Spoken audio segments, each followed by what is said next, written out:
Hello friend, today we discuss about the breakthrough infection. IMA के अनुसार 20 मई 2021 तक India में कोविड-19 के सेकेंड फेज में 244 डॉक्टरों की डेथ हो जाती है आफ्टर वैक्सीनेशन। इनमें से कुछ बड़े डॉक्टर भी हैं जैसे डॉक्टर के अग्रवाल, डॉक्टर प्रभात कुमार। इन लोगों ने वैक्सीन के दोनों डोज लगवा चुके थे, उसके बावजूद भी इनकी डेथ हो जाती है कोविड-19 के इन्फेक्शन से। तो ऐसे इन्फेक्शन के बाद जो डेथ होता है उसको हम लोग ब्रेक थ्रू इन्फेक्शन कहते हैं। साइंस के अनुसार कहा जाता है कि वैक्सीनेशन के बाद भी इन्फेक्शन हो सकता है, पर डेथ के चांसेस बहुत ही कम होंगे, लेकिन ब्रेक थ्रू इन्फेक्शन की पॉसिबिलिटी रहेगी आफ्टर वैक्सीनेशन। तो एक्चुअली में ब्रेक थ्रू इन्फेक्शन कहते किसको है? Breakthrough infection is a case of illness in which a vaccinated individual becomes sick from the same illness that the vaccine is meant to prevent। यानी कि वैसे infection को break through infection बोलेंगे जिसमें आपको वैक्सीन जिस बीमारी से लड़ने के लिए दिया जाता है उसी बीमारी से आपकी डेथ हो जाती है।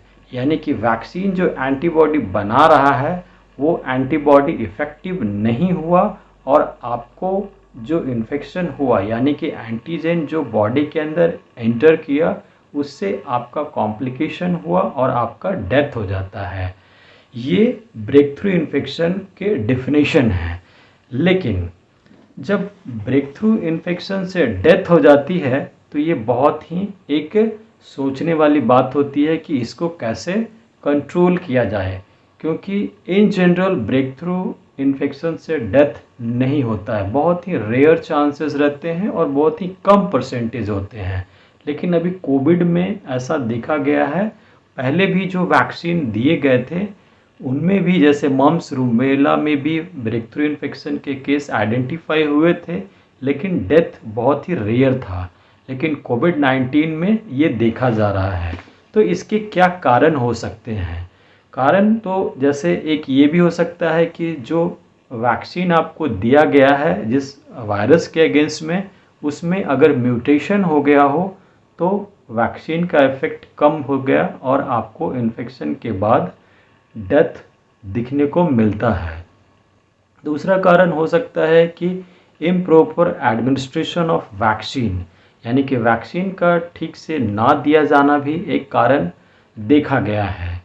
और नेक्स्ट है कि इम्प्रॉपर स्टोरेज ऑफ वैक्सीन, अगर वैक्सीन का स्टोरेज ढंग से नहीं किया गया हो, सपोज़ कोई वैक्सीन का स्टोरेज टेम्परेचर -20 है और आपने उसको टेम्परेचर मेंटेन नहीं किया तो वैक्सीन वो इनएक्टिव हो जाता है। अगर वैसे वैक्सीन को आप देते हैं किसी को इम्यूनाइजेशन के लिए तो वो काम नहीं करेगा, ये भी एक रीज़न है। दूसरा एक रीज़न है एज फैक्टर भी है वैक्सीनेशन का, देखा गया है।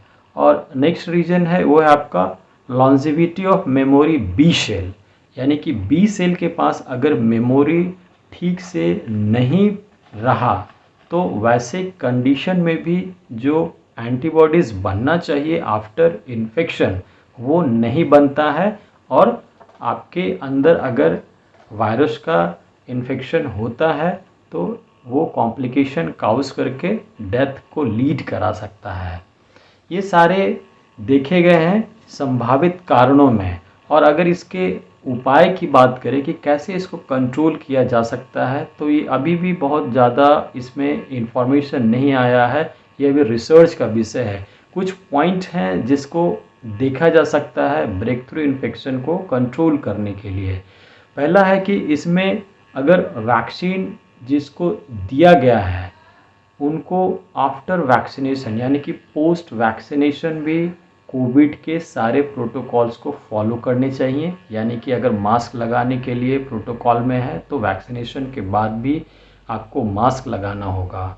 और जो भी और भी जैसे हैंड वॉश करना या कहीं भी आप बाहर जाते हैं तो डिस्टेंस मेंटेन करना, ये सारे प्रोटोकॉल्स जो हैं वो फॉलो करने होंगे पोस्ट वैक्सीनेशन।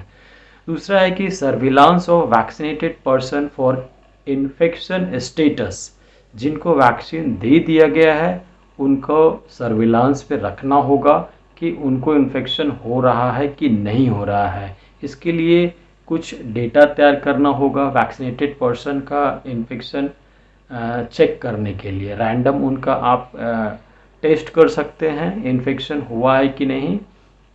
नेक्स्ट जो एक आप स्ट्रैटेजी बना सकते हैं वो है आपका एक नेशनल डेटाबेस बनाना होगा ब्रेक थ्रू इन्फेक्शन केसेस का, कितने इन्फेक्शन हुए पूरे कंट्री में और इन्फेक्शन के बाद कितने लोगों का डेथ हो गया, उसका एक डेटा बनाना होगा और उनको रिसर्च करने के लिए देना होगा कि इन्फेक्शन जो हुआ वो कौन सा वेरिएंट था, क्या म्यूटेंट वेरिएंट बॉडी के अंदर आया उस वजह से इन्फेक्शन हुआ, या जो एंटीबॉडीज़ बना था स्पेसिफिक एंटीजेन के अगेंस्ट में वैक्सीनेशन के बाद वो काम नहीं किया।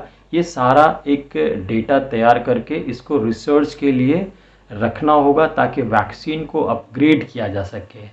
इन सब विषयों पे फोकस अगर किया जाएगा तो ब्रेक थ्रू इन्फेक्शन के बाद जो डेथ हो रहा है उसको कंट्रोल किया जा सकता है। Thank you for watching my YouTube channel. Thank you.